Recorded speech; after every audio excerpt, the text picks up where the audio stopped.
بسم اللہ الرحمن الرحیم۔ سبھی تعریفیں آسمانوں کے رب کے نام اور درودوں کے خار پیارے آقا صلی اللہ علیہ وآلہ وسلم پر۔ عامر عثمان عادل کہتے ہیں مجھے، اور آپ اس وقت دیکھ رہے ہیں میرا یوٹیوب چینل۔ پیارے نبی حضرت محمد مصطفیٰ صلی اللہ علیہ وآلہ وسلم کی ایک بڑی ہی خوبصورت حدیث ہے، جس کا مفہوم یہ ہے کہ حکمت اور دانائی مومن کا گمشدہ مال ہے، بس وہ اسے جہاں پائے، جہاں چاہے اسے پائے۔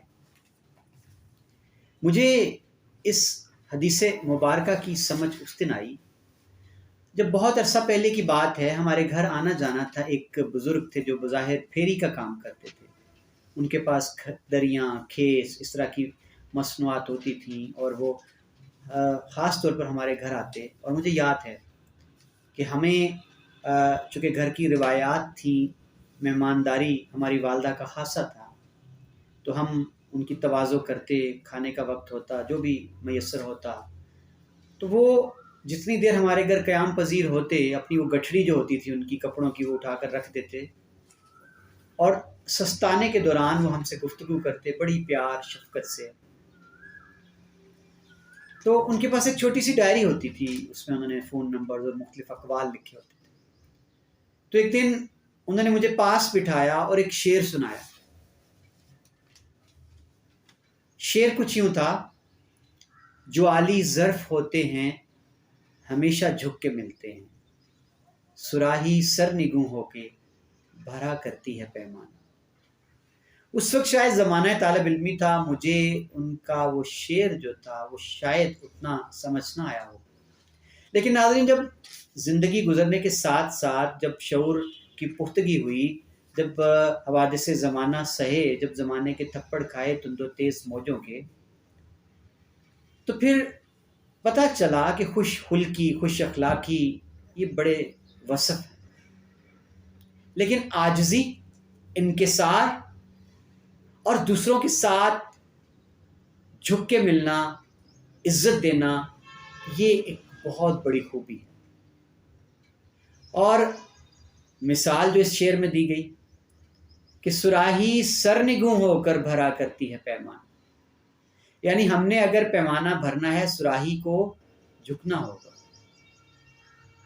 عجز و انکسار، اگر اللہ نے آپ کو کچھ عطا کیا ہے، اللہ نے آپ کو علم سے نوازا ہے، اللہ نے آپ کو حلم سے نوازا ہے، دولت سے نوازا ہے، تو تقاضا یہ ہے کہ آپ عجز و انکسار اختیار کریں۔ یہ بھی رب کی نعمت کی شکر گزاری کا ایک انداز ہے۔ آپ جتنا زیادہ جھکیں گے، اللہ آپ پر اتنا ہی راضی ہوتا جائے گا، اور جب تک آپ جھکتے نہیں، آپ پیمانہ نہیں بھر سکتے، آپ کسی کو کچھ دے نہیں سکتے، کچھ عطا نہیں کر سکتے، کسی کا دامن مراد بھر نہیں سکتے ہیں۔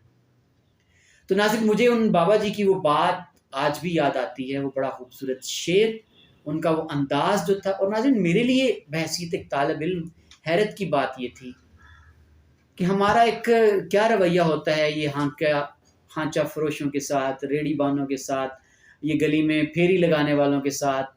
ہم سمجھتے ہیں یہ بالکل گئے گزرے لوگ ہیں، ان کے پاس کیا تعلیم ہو سکتی ہے، ان کے پاس کیا دانش ہو سکتی ہے، ہم ان کو حقارت کی نظر سے دیکھتے ہیں۔ لیکن آپ غور کریں کہ ان بزرگوں کا ذوق کتنا بلند تھا۔ بظاہر وہ گلی میں آواز لگا کر کپڑے بیچا کرتے تھے، لیکن میں سمجھتا ہوں کہ ان کے پاس پوٹلی میں دانش تھا، حکمت تھی، دانائی کی باتیں تھیں۔ اور آج بھی مجھے ان کا وہ شعر یاد ہے کہ صراحی سرنگوں ہو کر بھرا کرتی ہے پیمانہ، جو عالی ظرف ہوتے ہیں ہمیشہ جھک کے ملتے۔ تو میں آپ سے یہی درخواست کرنا چاہوں گا کہ زندگی میں اپنی عادت بنا لیں، عاجزی، انکسار، جھک کے ملنا، عزت دینا مخاطب کو۔